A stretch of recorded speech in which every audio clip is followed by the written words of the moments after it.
Hello future company secretaries, I am Kajal Tiwari and welcome back to my channel.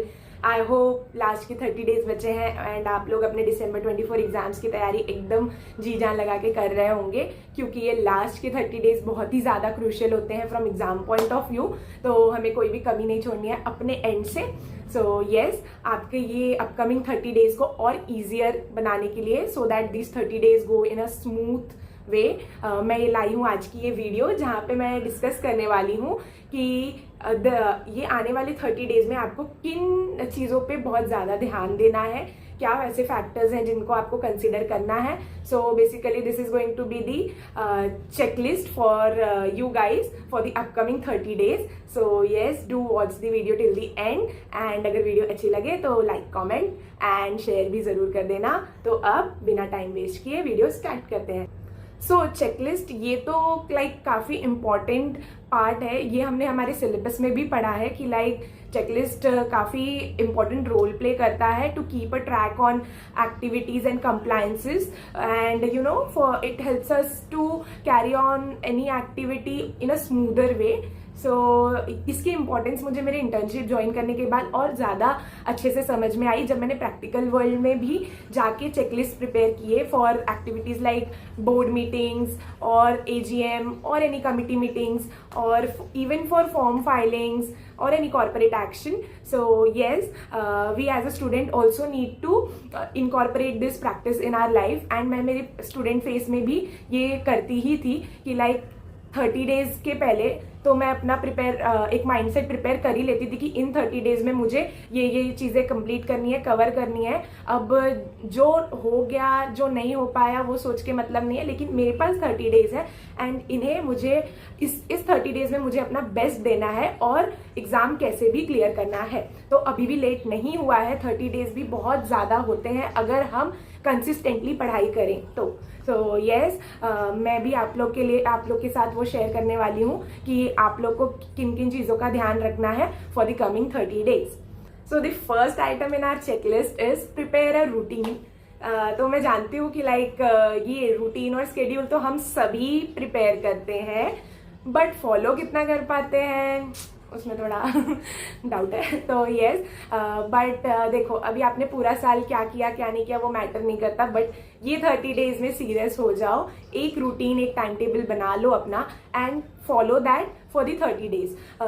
Trust me, ये काफ़ी help करेगा, not only in clearing your exams with good marks but also maintaining your peace and conscious state of mind। आप काफ़ी easily exams clear कर लोगे without any unnecessary का stress. एक होता है स्ट्रेस जो हमें एग्जाम्स और पढ़ाई के लिए आता है, वो तो आएगा ही, बट ऑब्वियस वो जाने नहीं वाला जब तक लास्ट पेपर नहीं हो जाता। बट एक होता है अननेसेसरी का स्ट्रेस जो हम लेते हैं जस्ट बिकॉज हम प्रॉपरली अपने टाइम को मैनेज नहीं कर पाते।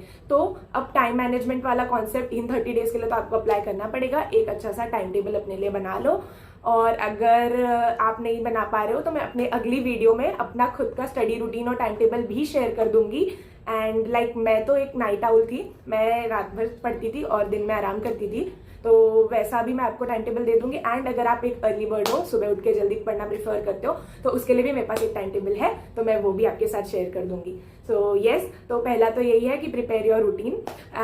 एंड येस, एक और बात बोलना चाहूंगी कि मैं तो आपके साथ शेयर कर दूंगी, बट हमेशा अपना टाइम टेबल खुद ही बनाना सीखो, क्योंकि मुझे नहीं पता कि आप सबकी लाइफ में क्या क्या चीज़ें होती हैं, मतलब it is very subjective thing तो अगर आप अपना टाइम टेबल खुद से बनाओगे एंड खुद उसे फॉलो करोगे, उस पर ट्रैक रखोगे कि मैं कितना अपने टाइम टेबल के अकॉर्डिंग चल रहा हूँ या चल रही हूँ, तो वो ज़्यादा बेटर होगा।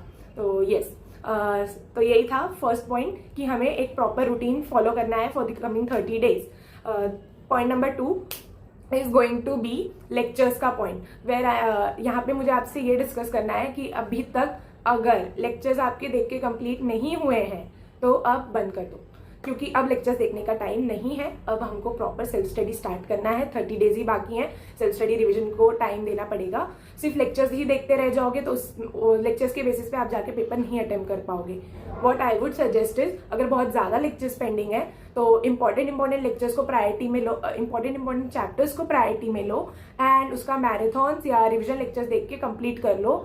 बाकी का अभी के लिए रहने दो, क्योंकि सब करने के पीछे अगर कुछ भी नहीं हो पाया तो फिर प्रॉब्लम हो जाएगी। इसीलिए अभी लेक्चर्स को एक पॉज, एक स्टॉप दे दो। अब जितना भी जो भी है वो मैराथॉन्स प्रिफर करना कंप्लीट करने के लिए। तो यस, लेक्चर्स वाला पॉइंट तो अब ये है कि अब लेक्चर्स को हमें स्टॉप करना है एंड अपना सेल्फ स्टडी और रिविजन स्टार्ट करना है। और फिर point number 3 is answer practice. Yes, so as I say 30 days ही मतलब बचे हुए हैं। लाइक अगर इसमें भी आपको लग रहा है कि मैं सेल्फ स्टडी और रिवीजन में ही रह जाऊंगा और मैं आंसर प्रैक्टिस नहीं कर पाऊंगा, तो मैं हमेशा सजेस्ट करती हूँ कि लास्ट के लिए आंसर प्रैक्टिस मत रखो कि मैं पूरा सिलेबस होने के बाद पूरा 100 मार्क्स का पेपर लिखूंगा या लिखूंगी। अगर लिख रहे हो very nice, very well and good, but अगर नहीं हो पा रहा है तो at least daily 1 to 2 question start writing from now, from today.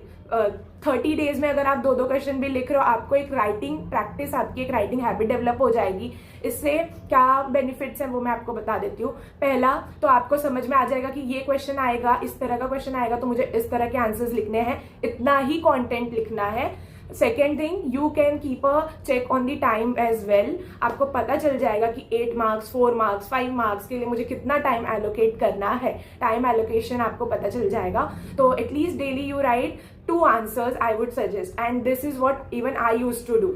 मैं जो भी टॉपिक पर्टिकुलर डे में पढ़ती थी, मैं मेक श्योर करती थी कि उसमें से 2 आंसर्स तो मैं लिखूं। अगर आप कंफ्यूज हो कि हम कौन से 2 आंसर लिखे कौन से नहीं, तो वही मेरा नेक्स्ट आइटम है, past year paper analysis. This 30 days ये 30 डेज ही आपके पास टाइम है जहाँ पे आप, अगर अभी तक आपने पास्ट ईयर पेपर एनालिसिस नहीं किया है, करो। स्कैनर से कर रहे हो, पास्ट ईयर पेपर्स ICSI के साइट से करो, कहीं से भी करो, बट पास्ट ईयर क्वेश्चंस को अब रिफर करो।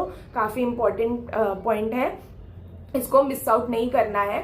तो यस, और ऐसा भी नहीं रखना है कि लास्ट में, मतलब एग्जाम के एक दिन पहले देख के जाएंगे, नहीं, अभी ही करो। ये 30 डेज उसी के लिए होते हैं, तो इसमें आपको पास्ट ईयर पेपर्स भी रिफर करने हैं एंड उसी में से आप कोई भी 2 क्वेश्चन पिक करके आंसर्स लिख सकते हो। तो यस, इस तरह आपकी आंसर प्रैक्टिस भी हो जाएगा एंड आप पास्ट ईयर के भी you will get a knowledge कि कौन सा चैप्टर या कौन सा टॉपिक काफी इंपॉर्टेंट है, इंस्टीट्यूट का फेवरेट है। तो यस, अब नेक्स्ट थिंग चेकलिस्ट पे जो होनी बहुत जरूरी है इज आर ICSI का सप्लीमेंट्स और आर अमेंडमेंट शीट।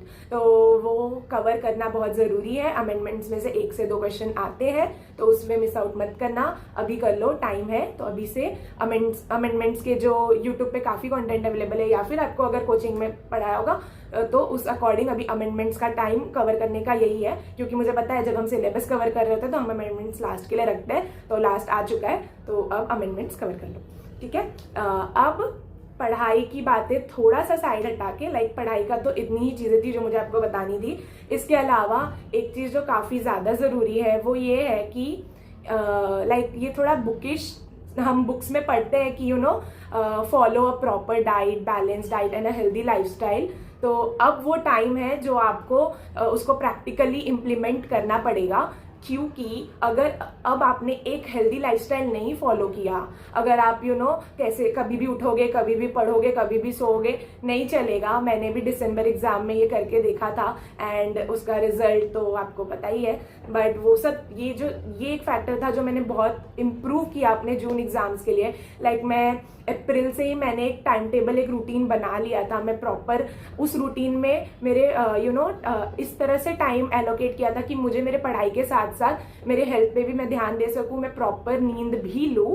तो यस, अभी आपको इस चीज का बहुत ज्यादा ध्यान देना है, क्योंकि मैंने देखा है बच्चे एग्जाम्स के पहले गिव अप कर देते हैं, क्योंकि वो मेंटली नहीं गिव अप करते बट उनकी बॉडी फिजिकली गिव अप कर देती है, क्योंकि उनमें उतना एनर्जी नहीं बचा होता, वो एग्जॉस्ट हो चुके होते हैं। तो हमें वैसा नहीं करना है, हमें अपने हेल्थ का बहुत बहुत ज्यादा ध्यान देना है, क्योंकि कॉन्सिक्वेंसेस आपको पता है। इसीलिए अननेसेसरी का मेंटल स्ट्रेस नहीं लेना है। बी एट पीस, अच्छे से पढ़ो, एक फ्रेश माइंड से पढ़ाई करनी है, एक पॉजिटिव अप्रोच से करनी है। अगर आज आप जितना पॉजिटिव रहोगे ना, उतना आपको रिजल्ट डे वाले दिन पॉजिटिव मार्क्स की इसमें मिलेंगी। तो यस, अभी से एक फन वे में लो एंड एंजॉय करो। मैं ट्रस्ट मी, मैं बता रही हूँ, ये जो 30 डेज है इसे एंजॉय करो। लाइक बहुत ज़्यादा हेक्टिक होगा मुझे पता है, बट छोटी छोटी चीज़ों में खुशियाँ ढूंढो, इसे एंजॉय करो। बाद में जब आप CS बन जाओगे तो आपको ये वाले डेज ही याद आएंगे। लाइक आज जैसे मैं शेयर करती हूँ अपनी जर्नी में कि मैंने ऐसे ऐसे स्ट्रगल किया था, ऐसे ये चीज़ की थी, ऐसे वो चीज़ की थी, तो यही तो हमें आगे दुनिया को बताना है। तो उसको इसको खराब मत करो, इसको एक अच्छे वे में ले जाओ। तो यस, बस ये लास्ट थिंग थी जो मुझे बतानी थी। अपने फिजिकल और मेंटल हेल्थ की अच्छे से ध्यान दो। एक ऐसा रूटीन बनाओ जिसमें आपका स्लीप स्केड्यूल एक प्रॉपर आपको आपका स्लीप पूरा हो रहा है, एंड एक हेल्दी लाइफस्टाइल जिसमें आपका एक बैलेंस डाइट भी हो। खाना पीना नहीं छोड़ना है, अच्छे से खाते पीते रहना है। वेट गेन हो रहा है, होने दो, दबा के खाओ, ठंडी का मौसम है। और अच्छे से पढ़ाई करो। सोना मतलब स्लीप स्केड्यूल मेंटेन करना है, इसका मतलब नहीं कि ज़्यादा सोना है, क्योंकि ठंडी है तो ज़्यादा खाने के बाद ज़्यादा नींद भी आती है, बट ठीक है, उस चीज़ का भी ध्यान देना। एंड येस, एंजॉय करते हुए पढ़ो। मैं तो बस यही बोलूँगी, ये 30 डेज को एकदम पॉजिटिव वे में लेना है। लाइक जिंदगी में जितनी पॉजिटिविटी है ना आपकी लाइफ में, वो यहाँ पे ला दो। जितने पॉजिटिव लोग हैं उनसे कनेक्टेड रहो इन 30 डेज के लिए। नेगेटिविटी को आपको बाय बाय कर देना है, क्योंकि किसी एक इंसान या किसी एक चीज की वजह से आपकी पढ़ाई इफेक्ट नहीं होनी चाहिए इस 30 डेज में। तो yes, all the best for your preparation. इसके अलावा आपको कोई भी हेल्प चाहिए, ये मेरी इंस्टा हैंडल है एंड ये मेरा लिंक्डइन हैंडल है। यहाँ पे आप मुझे कभी भी मैसेज कर सकते हो। मैं अपने टाइम के अकॉर्डिंग आपको, जब भी मैं फ्री रहूंगी, आपको जरूर रिप्लाई कर दूंगी। तो yes, bye bye, all the best for your preparation, take care.